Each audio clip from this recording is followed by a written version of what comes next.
সুপ্রিয় দর্শক মণ্ডলী, আজকের সংবাদপত্রে আপনাদের সবাইকে স্বাগত জানাচ্ছি। দর্শক মণ্ডলী, আমাদের সঙ্গে রয়েছেন সিনিয়র সাংবাদিক হাসান মামুন। স্বাগত মামুন আপনাকে। ধন্যবাদ ভাই।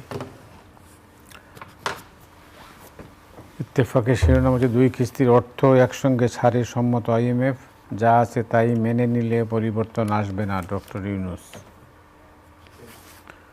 মানবজমিন 2 আন্দোলনে অচল ঢাকা, চরম দুর্ভোগ। হামিদের দেশ ত্যাগ ইস্যু দূরপিণ্ডি বোদর ঘাড়ে। সমকাল বিশ্ববিদ্যালয় শিক্ষার্থীদের ক্ষোভ, পরিবারের শোক। IMF-এর শর্ত মেনে বাজার ভিত্তিক ডলার। আমার দেশ সহানুভূতি দেখিয়ে ঢাকা পেল পুশিন, দাবি আদায়ের কর্মসূচিতে রাজধানীতে অস্থিরতা। আমাদের সময় দাবি আদায়ে অচল রাজধানী, ব্যবসার অর্থনীতি নয়, মানুষের অর্থনীতি চাই। দেশ রূপান্তর, চট্টগ্রাম বন্দরকে নিতে হবে বিশ্বমানে, জিপিওর জায়গায় সচিবালয় বর্ধিত করার উদ্যোগ। খবরের কাগজ, দাবি আদায়ে লং মার্চ, অবরোধ, বিক্ষোভ। চট্টগ্রাম বন্দর বাংলাদেশের অর্থনীতির হৃৎপিণ্ড। করতোয়া, বিক্ষোভ, দাবিতে উত্তপ্ত রাজধানী। বিশাল অর্থনীতি হবে যদি বন্দরকে বিশাল হৃৎপিণ্ড করতে পারি, ডক্টর ইউনূস। ঢাকা, আমাদের প্রিয় শহর ঢাকা, রাজধানী ঢাকা অচল একদম, মানে মানে কোথাও কোনো কি নেই। যে অবস্থায় গতকাল দিনটা কেটেছে, তাতে আমার মনে হয় নগরবাসী বুঝতে পেরেছেন যে আসলে এই শহর আমাদের জন্য কতটা কষ্টের এখন, এবং এখানে যে কোনো প্রশাসন আছে মনে হয় না, এটা মনে হয় না। জি মতি ভাই, আমিও আসার পথে দেখলাম কাকরাইল মোড় না, ওই গির্জার ওখানে রাস্তা বন্ধ, অনেক পুলিশ, মানে ছোটোখাটো যুদ্ধ পরিস্থিতির মতো। তো ওখানে জগন্নাথ কলেজের ছাত্ররা, তাদের সঙ্গে শিক্ষকরাও যোগ দিয়েছিলেন। তারা সেই জগন্নাথ কলেজ থেকে এসছেন, এবং এই এলাকায় মিছিল সমাবেশ কিন্তু নিষিদ্ধ। এবং এই নিষেধাজ্ঞা যে কতবার জারি করা হলো এবং কতবার এই নিষেধাজ্ঞা লঙ্ঘিত হলো সবার জন্য না, হ্যাঁ, এটা হচ্ছে ইন্টারেস্টিং। কিছুদিন আগে প্রধান উপদেষ্টার একেবারে মানে গেট পর্যন্ত তো চলে গিয়েছিল। এনসিপির উদ্যোগে যে জমায়েত হয়েছে, বিক্ষোভ হয়েছে সেখানে, এবং তারা কিন্তু দাবি আদায় করেছে। তো সেই দাবির হয়তো ন্যায্যতা আছে, সেটা ভিন্ন কথা, কিন্তু যেভাবে দাবি আদায় হয়েছে সেটা তো নিয়ম লঙ্ঘন করে হয়েছে। তো কেউ নিয়ম লঙ্ঘন করতে পারবে, কেউ পারবে না, এক্ষেত্রে একটা বৈষম্যের অভিযোগ ওঠে। এবং আজকে এই কথা কিন্তু জগন্নাথের যেসব ছাত্রছাত্রী আহত হয়েছে পুলিশের বাধা প্রদানে, পুলিশ যে খুব সহিংস আচরণ করেছে তা মনে হয় না, কিন্তু মানে পুলিশকে তো ওই নিষেধাজ্ঞা রক্ষা করতে হবে, পুলিশের ওপর তো দায়িত্ব আছে। এবং আজকে একটু আগে খবর এসছে, এটা বোধহয় পত্রিকায় আসেনি খবরটা এখন, যে উপদেষ্টা মাহফুজ আলমের ওপর হামলা হয়েছে। হামলা মানে বড় রকম হামলা না, পানির বোতল ছুঁড়ে মারা হয়েছে, উনি নিজেই বলেছেন। হ্যাঁ, তো উনি গিয়েছিলেন আলাপ করতে, আলোচনা করতে অবস্থান গ্রহণকারী ছাত্রদের সঙ্গে। তার বিরুদ্ধে স্লোগান দিয়ে নানাভাবে অভিযুক্ত করে তাকে, তার উপরই হামলা চালানো হয়েছে, হামলা যদি এটাকে বলি আর কি। তো উনি এই বিষয়ে একটা প্রতিক্রিয়া ব্যক্ত করেছেন মিডিয়ার কাছে, যে তার ব্যাপারে যারা অনলাইনে অ্যাক্টিভ তার বিরুদ্ধে, তাদের ভেতর থেকেই নাকি এই কাজ করা হয়েছে, এবং উনি মিডিয়াকে বলেছেন, আইন শৃঙ্খলা বাহিনীকে বলেছেন তাদের খুঁজে বের করতে। আমরা লক্ষ্য করব যে মাহফুজ আলমের পোস্ট নিয়ে অনলাইনে এবং অফলাইনেও এক ধরনের উত্তেজনা সৃষ্টি হয়েছে, বাদানুবাদ সৃষ্টি হয়েছে, এবং এরও কিন্তু সম্পর্ক আছে আওয়ামী লীগ নিষিদ্ধকরণের ওই যে ঘটনা বলি তার সঙ্গে। আমরা লক্ষ্য করব যে এই শাহবাগে যে অবস্থান কর্মসূচি ছিল, সেখানে বিএনপি অংশগ্রহণ করেনি, বিচ্ছিন্নভাবে কেউ কেউ করতে পারে, কিন্তু বিএনপি দলগতভাবে অংশ নেয়নি। বরং বিএনপি ওই জমায়েতের ব্যাপারে এক ধরনের দূরত্ব বজায় রেখেছে, সমালোচনাও করেছে। ওখানে এনসিপির ডাকে বিভিন্ন স্তরের লোকজন গিয়েছিল, মূলত মনে করা হয় যে জামাতে ইসলামী এবং ছাত্র শিবিরের ছেলেমেয়েরা বেশি গিয়েছিল, এবং তারা এক পর্যায়ে জাতীয় সঙ্গীত গাইতে বাধা দেয়, তারা এক পর্যায়ে কিছু আপত্তিকর স্লোগান তোলে, মানে গোলাম আজমের বাংলায় আওয়ামী লীগের ঠাঁই নাই, এই ধরনের স্লোগান, যেটা আওয়ামী লীগের স্লোগানের বিপরীত আর কি। তো ওইটা ঘিরে প্রশ্ন ওঠে যে এনসিপির অবস্থান কি। তখন এনসিপির অবস্থান পরিষ্কার করা হয় এবং এনসিপি আবার তাদের উদ্দেশ্যে বলে যে তাদেরও অবস্থান পরিষ্কার করতে হবে ৭১ বিষয়ে। একটা বড় বিবৃতি এসছে, একটা যুব সংগঠন উদ্বোধন হয়েছে, সেখানে নাসিরউদ্দিন পাটোয়ারি পরিষ্কার বলেছেন যে বাংলাদেশে রাজনীতি করতে হলে ৭১কে মেনেই করতে হবে, এটাকে বাইপাস করে করা যাবে না। যাই হোক, তো এই অবস্থার মধ্যে আবার শিক্ষাঙ্গন উত্তপ্ত। একটা ঘটনা হচ্ছে জগন্নাথ বিশ্ববিদ্যালয়ের, আর ঢাকা বিশ্ববিদ্যালয় কিন্তু উত্তপ্ত একটা খুনের ঘটনায়। এই খুনের ঘটনাটাকে রাজনৈতিক বলে মনে হচ্ছে না এখন পর্যন্ত। এটা ঠিক ক্যাম্পাসের মধ্যে না, ক্যাম্পাসের আসলে ঢাকা বিশ্ববিদ্যালয়ের ক্যাম্পাসটা এত উন্মুক্ত, কোন অংশ ক্যাম্পাসের অংশ আর কোন অংশ ক্যাম্পাসের বাইরে। আমি নিজে ঢাকা বিশ্ববিদ্যালয়ের ছাত্র, আপনিও সম্ভবত। তো এইভাবেই অন্যান্য ক্যাম্পাস যেরকম সুরক্ষিত, এটা কিন্তু সুরক্ষিত না। এবং একটা মোটরসাইকেল দুর্ঘটনা বা নাকি ইত্যাদি বৎসাকে ঘিরে খুনের ঘটনা ঘটেছে। ছাত্রদলের এক নেতা, উনি মানে জুলাইয়ের আন্দোলনকারীও বটে, উনি ঢাকা বিশ্ববিদ্যালয়ের একজন আবাসিক ছাত্র, নিহত হয়েছেন। মর্মান্তিক ঘটনা, এবং এই ঘটনা ঘিরে ৩ জন গ্রেপ্তার হয়েছে। পুলিশ কিন্তু তড়িৎ ব্যবস্থা নিয়েছে। তারপরও ওখানে মানে বিশ্ববিদ্যালয়ের ভিসি, প্রক্টর এদের পদত্যাগের দাবি উঠেছে। তো এইগুলোকে আমার একটু অতিরিক্তই মনে হয়। মানে এই ঘটনায় ভিসি, প্রক্টর কেন পদত্যাগ করবেন? এমনকি স্বরাষ্ট্র উপদেষ্টার পদত্যাগের দাবি উঠেছে। যাই হোক, মাঠে অবশ্য অনেক মানে অতিরিক্ত দাবি উত্থাপন করা হয়, সেগুলো হয়তো মনের কথা না বা সেগুলো হয়তো আদায়যোগ্য না, কিন্তু এতে করে হয় কি পরিস্থিতি উত্তপ্ত হয় এবং মানে ঘটনা অন্যদিকে চলে যায়।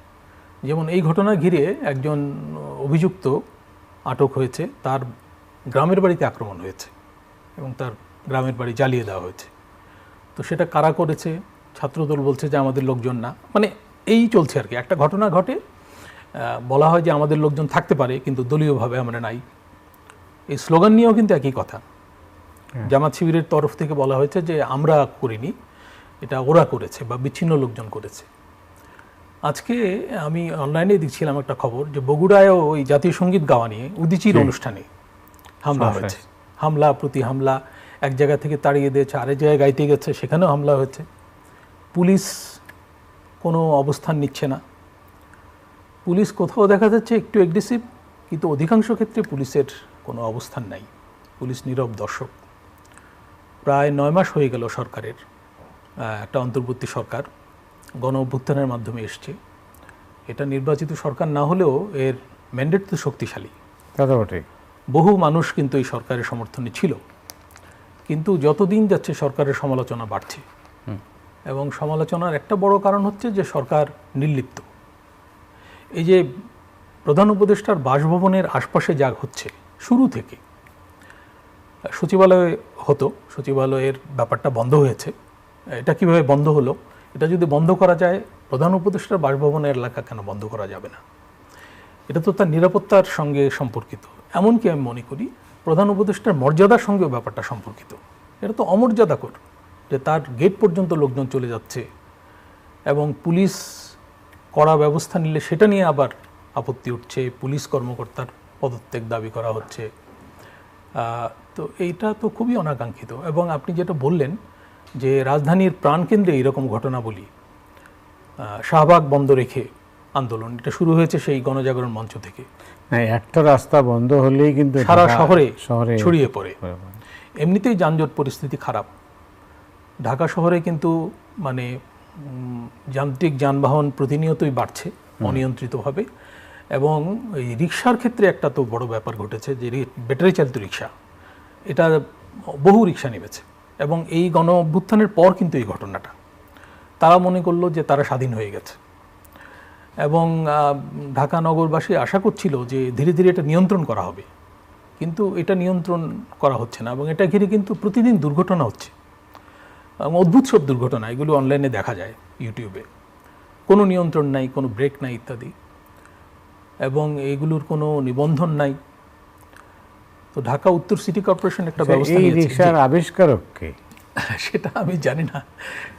তো বুয়েট এই রিকশা অনুকরণে একটা মানে নিয়ন্ত্রণযোগ্য এবং নির্ভরযোগ্য একটা নকশায় যান আবিষ্কার করেছে, এবং ঢাকা উত্তর সিটি কর্পোরেশন বলছে যে এটা চলতে পারে, এবং বিভিন্ন কোম্পানিকে নাকি বলা হচ্ছে যে এই মডেলের রিক্সা তৈরি করতে, যেগুলো ব্রেক থাকবে ইত্যাদি।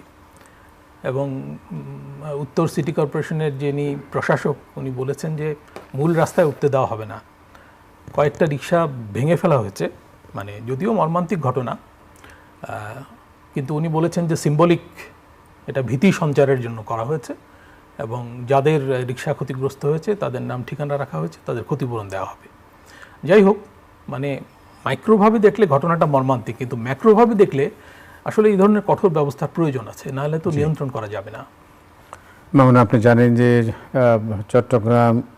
চট্টগ্রামে গ্রামের বাড়িতে গিয়েছিলেন প্রধান উপদেষ্টা ডক্টর মোহাম্মদ ইউনূস, এবং এই প্রসঙ্গে বেশ কিছু খবর আছে, সেটা আপনি বিশেষ করে চট্টগ্রাম বন্দরের ব্যাপারে উনি কিছু মন্তব্য করেছেন। আপনি কিভাবে দেখছেন এটাকে? আমি কিছুটা ফলো করেছি। উনি তো চট্টগ্রাম বন্দর পরিদর্শনে গিয়েছিলেন, জি, তো গিয়ে কিছু বক্তব্য রেখেছেন। এই ধরনের বক্তব্য কিন্তু উনি আগেও রেখেছেন, যে চট্টগ্রাম বন্দর হচ্ছে আমাদের হৃৎপিণ্ড, এটাকে মানে পরিহার করে চলা যাবে না। এমনকি যাদের হৃৎপিণ্ড নাই, যেমন নেপালের কথা উনি বলেছেন, সিম্বলিক কথাটা, তাদেরকেও এই হৃৎপিণ্ড দিয়ে মানে রক্ত সঞ্চালন করতে হবে। তো কথাটা সিম্বলিক কিন্তু খুবই শক্তিশালী। উনি কিন্তু এর আগে বলেছিলেন যে ল্যান্ডলক যেসব দেশ আছে বা এলাকা আছে, তারা এই অবকাঠামো ব্যবহার করতে পারে এবং তারা উপকৃত হতে পারে, আমরাও উপকৃত হতে পারি।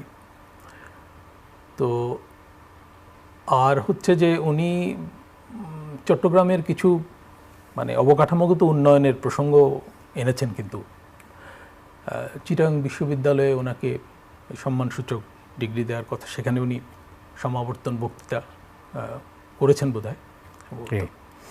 তো এখন কথা হচ্ছে যে আমাদের তো বন্দর সুবিধা বাড়াতে হবে, কোনো সন্দেহ নাই। ডক্টর ইউনূস বলেছেন যে এইরকম বন্দর অনেক দেশে অনেকগুলো থাকে, একটা কেন। তো আমরা কিন্তু বন্দর করতে গিয়ে কিছু মিস ইনভেস্টমেন্টও করেছি, যেমন পায়রা বন্দর নিয়ে আমাদের শিক্ষক ওয়াহিদুদ্দিন মাহমুদ কিছুদিন আগে বলেছিলেন যে এটা কোনো কাজের কাজ হয়নি, যদিও অর্থ ব্যয় হয়েছে। তো বন্দর করলেই তো হবে না, বন্দর সঠিক জায়গায় করতে হবে, এবং বন্দরটা যাতে কার্যকর হয়, মানে এটা ফলপ্রসূ হয় বিনিয়োগটা, সেটা দেখতে হবে।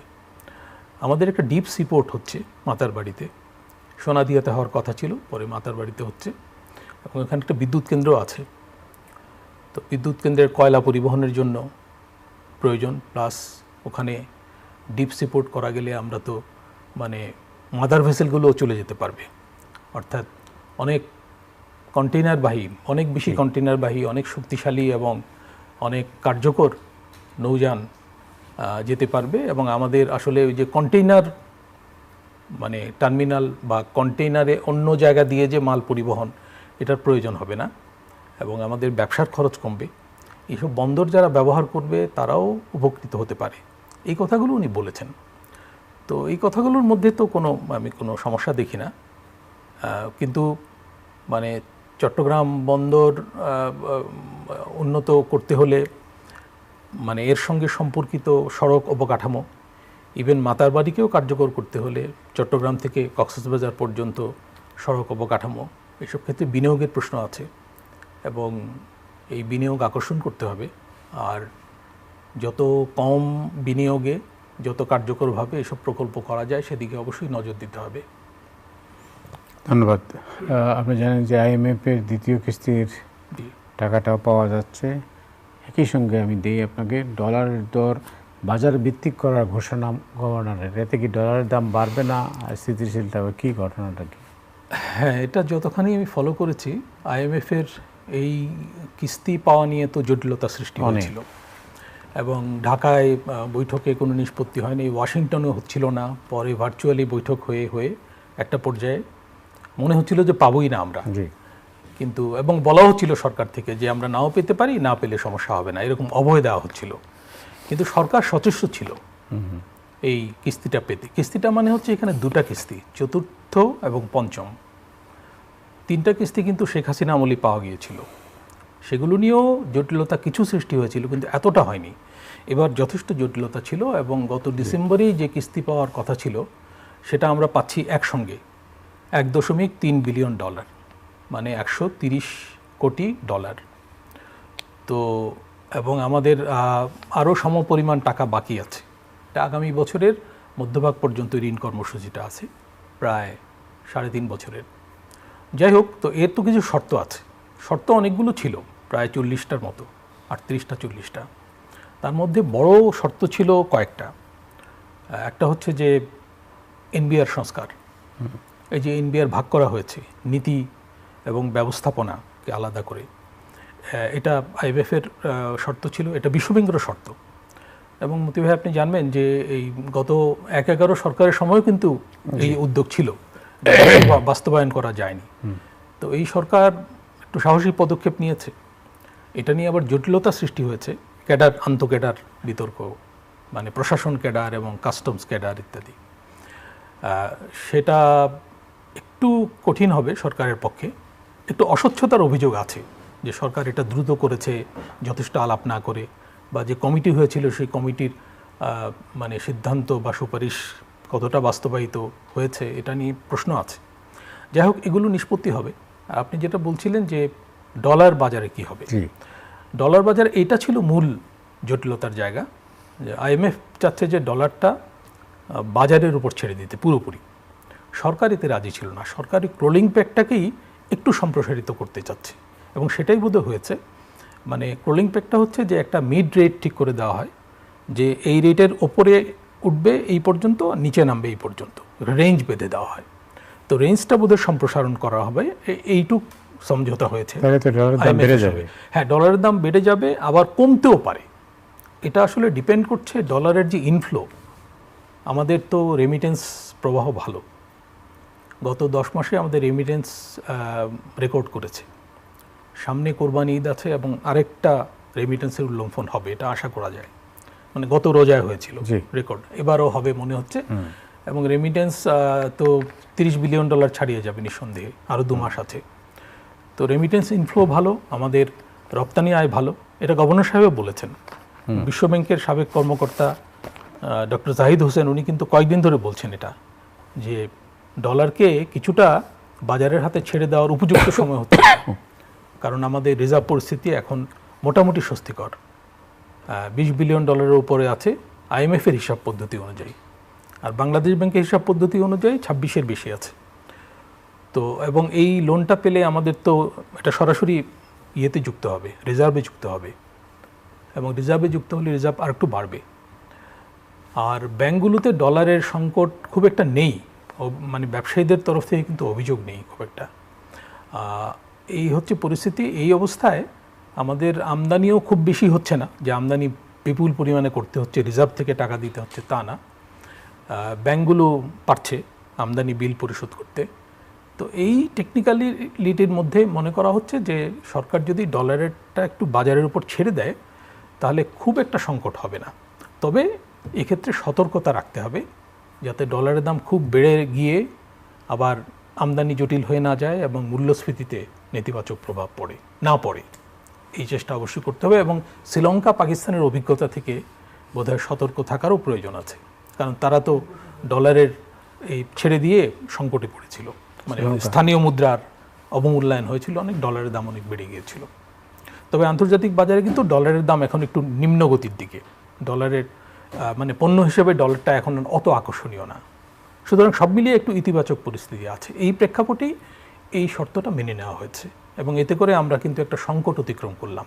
মানে আইএমএফের লোনটা পাওয়া পরিমাণের দিক থেকে খুব গুরুত্বপূর্ণ না, কারণ $1.3 বিলিয়ন তেমন কিছু না। আমরা এক মাসে রেমিটেন্সই পাই $3 বিলিয়ন, তারও বেশি। এটা হচ্ছে একটা সার্টিফিকেটের মতো।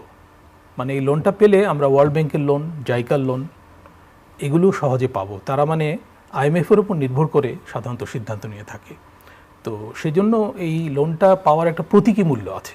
জি, ওদিকে এটা দেখছিলাম যে তামসেই না কুশিন, এটা করতোয়ার শিরোনাম। হ্যাঁ, আমরা তো দেখলাম যে ভারত পাকিস্তান এই যে সামরিক সংঘাত হলো কয়েকদিনের, এই পরিস্থিতির মধ্যে কোনো এক রহস্যজনক কারণে বাংলাদেশের একাধিক সীমান্ত দিয়ে বেশ কিছু লোককে ঠেলে পাঠানো হলো বাংলাদেশে। দেখা গেল এর মধ্যে বাংলাদেশের নাগরিক হয়তো কিছু আছে, কিছু রোহিঙ্গাও আছে, এবং তারা কি ওখানে রেজিস্টার্ড নাকি আমাদের এখান থেকে গিয়েছিল, এগুলো নিয়ে প্রশ্ন আছে। তো ভারত এই আচরণটা এই যুদ্ধের মধ্যে করে মানে একটা উত্তেজনা সৃষ্টি করতে চেয়েছিল কিনা, এই প্রশ্ন কিন্তু আছে। যাই হোক, ওইখানে ওই পারে উত্তেজনা কমেছে এবং এখানেও পুশিনটা আগের মতো নেই, তবে থেমে থেমে পুশিন চলছে, এই অভিযোগ আছে। আমাদের বিডিআর বলছি কেন, বিজিবিকে মানে সতর্ক থাকতে হবে এবং এগুলো বিধিবদ্ধ উপায়ে যাতে হয়।